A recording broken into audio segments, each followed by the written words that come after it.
Well, good day. So this video is the Chapter 3 test review for biology. This video by no means should be your only resource for studying this test. I would say that if you go by this video alone, you guarantee yourself at least a D. So make sure you use your textbook, your notes, and your homework as additional resources for preparing for this test.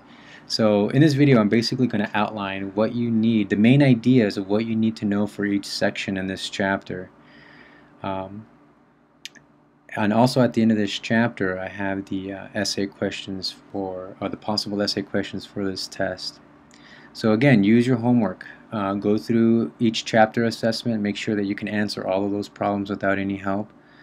One thing that I would point out or something to give you as a point of advice is when you work out those problems on the chapter assessments, don't just memorize the correct answer, but also understand why the other options are not correct. This is going to help you to get a really good perspective of what is expected, what you're expected to know on the test. So let's take a look at Chapter 3, Section 1. These are the vocabulary words that you need to know for this chapter. Make sure that you have a great understanding of each one of these terms. Also, make sure you understand how these terms relate to one another. Compare them, find their similarities to one another, find how they're different from one another. This is going to help you a lot, especially when it comes around to the essay portion of the test. Okay, so some of the questions that you need to make sure that you know the answers to in this section. There's three main questions. First one is, how do unfavorable and biotic factors affect species? How do ranges of tolerance affect the distribution of organisms? And we're actually going to look at these two questions using one particular image that we discussed in lecture. And then lastly, what are the stages of primary and secondary succession? So going off that first question, unfavorable factors that affect species could be anything from changes in pH to an overpopulation of a species to an overpopulation of a predator, or maybe an underpopulation of a species that they feed on. So any given factor that take place can cause an unfavorable effect on species that could either cause a decline in their population or even an incline or an overpopulation of a species in a given area. Biotic factors, like I mentioned, with the population balance, homeostatic balance of different species can affect how species can thrive in an area. Ranges of tolerance and how they affect the distribution of organisms. So going back to this figure here that we have, so the steelhead, the optimum zone of tolerance for steelhead in terms of temperature is, we can guess around 17 degrees Celsius. If it gets any warmer or any cooler, you're starting to get outside of that optimal zone. You go beyond 21 degrees Celsius or below 13 degrees, and you start to stress out these organisms, and they might still survive in this area, but it's going to cause an imbalance and some factor to go out of whack and cause them to decline in population. And if you go way beyond these tolerances, you can actually cause an extinction of a species. Either too much of something or too low can cause an incline or a decline in population.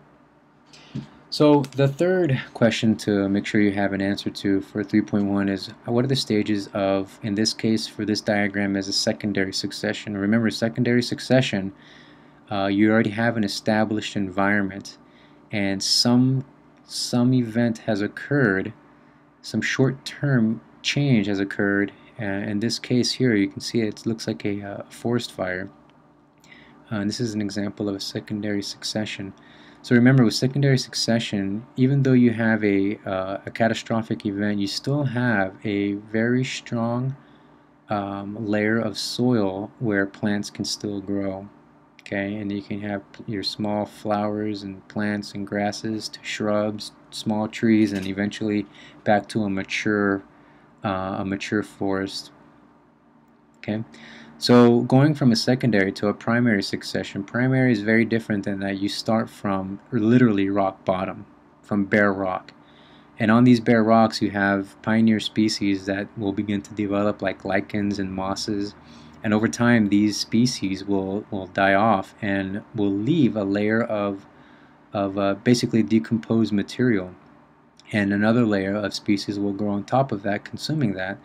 And over time, over tens of years, decades, you will have a thin layer of soil that can develop and can take where small grasses can take root. And then those small grasses, over more time, where more decomposition occurs, you have a taller layer of soil where more nutrients can be stored and bigger, hardier plants can grow and eventually have deep-rooted trees for a mature community.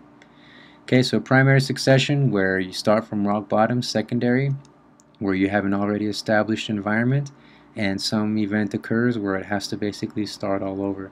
Primary succession can occur over decades and maybe even centuries, whereas secondary succession, you can have decades and centuries of growth be wiped out by one event and then it start all over. So looking at 3.2, these questions, the questions that you need to know for this section, or at least the the vocabulary words are on your left there.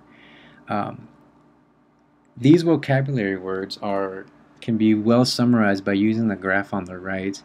So just to give a couple of examples how you can read this graph and how you can implement the terms weather, latitude, climate, and then your different biomes: tundra, boreal forest, temperate, woodland, grassland, desert, tropical savanna, tropical seasonal, and tropical rainforest. They can all be applied by looking at this graph. So if I look at that blue arrow, I look at the average temperature. Average temperatures, as they increase, and let's say simultaneously the annual precipitation, the amount of rain in this area, also increases. They both increase to a point. To its highest levels, you end up with a specific type of biome. You end up with a tropical rainforest. Okay, tropical rainforests require a lot of rain and a lot of heat. These areas are typically very humid because of the evaporation of the extra water that's in that environment. Well, let's say that we go from a tropical rainforest. Well, how do you go from a tropical rainforest to a desert, let's say? Let's assume that this temperature remains the same. We have a very high temperature, but a lower precipitation. You have lower rain. Well, the less rain that you have and the hotter it is, you end up going from a tropical rainforest to a desert. Well, now let's say that the temperature begins to go down as well. So no rain and very low temperatures, we end up with a tundra. So this is one of the ways that you can read this graph, and you can basically look at the different biomes that exist, and this graph well illustrates the environments that they need in order to have these typical these biomes. So how is latitude related to the three major climate zones? What are the major abiotic factors that determine the location of a terrestrial biome? And we just discussed that in our previous slide here. And then how are the terrestrial biomes distinguished based on climate and biotic factors? So looking at that first question, the Earth's surface is heated differently in different areas based off of the Earth's tilt. If you remember, the tilt of the Earth is 23.5 degrees and it's on its axis, so the sun is hitting the Earth at various angles. And the areas at the very top of Earth and bottom are where the sun hits the least, and these are referred to as our polar regions. And then the areas just below that, where you get moderate sunlight, temperate, and where you get direct sunlight, is your tropical zones. Okay, those are the rainforest, high heat and a lot of rain. So the latitudes can range anywhere from 0 degrees at the equator to 90 degrees at the poles. So looking at that second question, the major abiotic factors that determine the location of a terrestrial biome. Okay, if the latitude were the only abiotic factor involved in climate, then biomes would be spread in equal bands circling the Earth. But that's not the case. Okay, so some of the other factors that affect, besides latitude, we have the amount of precipitation that a region can get. And this can vary based off of factors such as mountain ranges. You may have a piece of land that's being protected by a mountain range, and you have one side of the mountain be very lush and green and the other be desert-like because the mountains block any precipitation coming over. Ocean currents. You also have different ranges in temperature and elevation. Elevation being a major role player in factors that will determine the type of biome that you can have. Okay, so third question for this section: how are the terrestrial biomes distinguished based on climate and biotic factors? So you might remember that we went through these different 9 biomes. You don't have to memorize all the small details for each, but I will refer you back to the original figure that I showed you in the video, the graph. And so these images here are the same ones that that you saw in your textbooks. You have the tundra, you have your boreal forest, your temperate forest, your savannas, your deserts, your rainforest, and then your mountainous regions. Okay, so going back to this, had to pause the video for a second there. So here you have a different type of biome with the mountainous regions where you can have a variety of biomes based off of the elevation of the species of plants that you can have. So you can have a tundra at the bottom of a mountain and likewise a tundra-like environment at the very top. So biotic communities also change with increasing altitude. Okay, and the altitude can vary the amount of rain that you get, the amount of sun that plants can get. So the tops of tall mountains may support small communities that resemble those of a tundra that could exist also at the bottom, like I was mentioning before. So make sure you understand that the stratified nature of mountains and how they can have different biomes within one mountainous region. So the last section here is 3.3 Aquatic Systems. So the first question that we have here is, what are the major abiotic factors that determine aquatic systems? The first one being sunlight. So make sure you understand how sunlight can affect an aquatic system, like photoplankton, and if you have more photoplankton, what will that attract, and how will that change the nature of the species that live in that particular area? The nutrient levels in water, and that's usually affected by the different ocean currents. If you remember the video we watched of the coral reefs, one of the most diverse, or the most diverse coral reef system on the planet is the Indonesian coral reefs, and that's due to the fact that you have different major ocean currents that meet in the South Asian Sea there. The varying salt concentrations of water and the temperatures of water as well. So secondly is understanding what the transitional aquatic systems and why they are important. So these transitional systems that we've discussed, one that we've gone to go visit here in Washington, an example of that would be an estuary where you have fresh water meeting salt water. Okay, so how is it that when these two systems meet, why are they important? What can happen in these two areas? And remember that you have different types of organisms that live in each one of these systems, and when they meet here, they more or less coalesce and mix, and you can have, that increases the amount of variety that you can have in one specific location.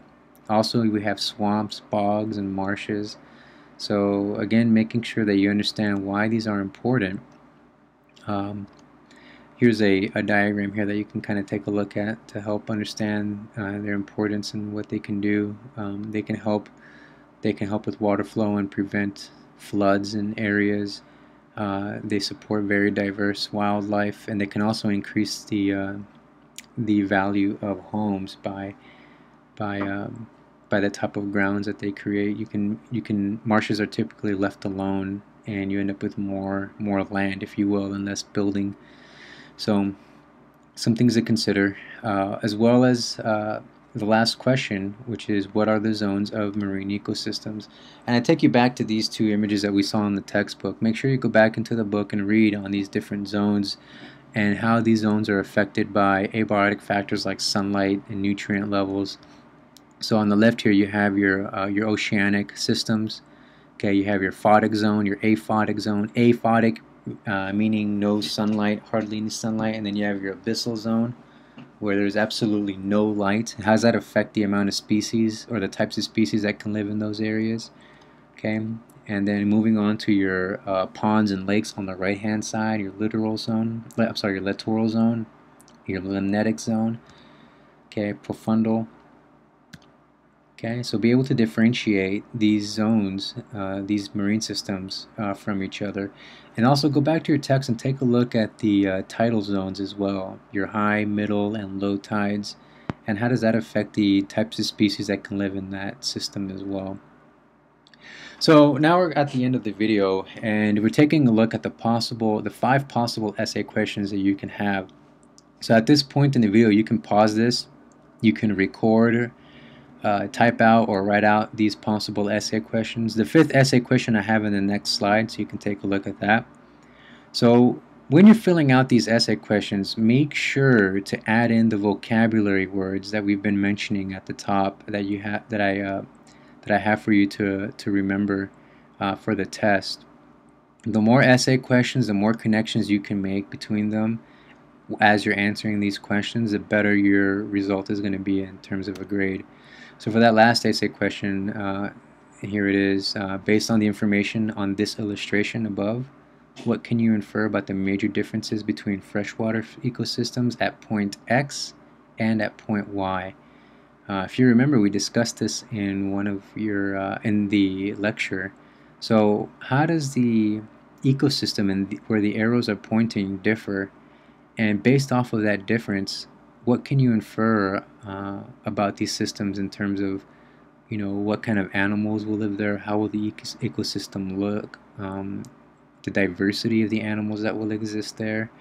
So look at all possibilities for this question, if in case it is one of the essay questions. And the good thing about this is that as you're studying these essay questions, you're actually studying it for the test as well. So it's kind of like 2 birds with 1 stone. So write out those practice questions or your practice essays. Write them out. Practice with them. So what to expect on the test? You're looking at about 30 multiple choice. You're about 15 fill-in-the-blank questions. So in total, 45 questions and possibly 1 to 3 essays. So I could pick anywhere from 1 to 3 of the 5 possibilities I gave you in the previous slide. So please be safe, memorize, understand all 5. Okay guys, so that's the end of this review. I hope this was helpful. See, I am right now making this recording on Tuesday. So that means Wednesday, tomorrow, I'll be available for study halls or what have you for any questions you guys have. So make sure and use me as a resource as well. So just as a reminder, this should not be the only way that you study for this test. Use your textbook, your homework, the lectures that we've gone over. Go back to the website. You have access to the PowerPoints on the website. So look everything, lift every nook and cranny, every rock, crevice, look under everything for possible answers. So good luck in your studying, and I'll be available up until the test time.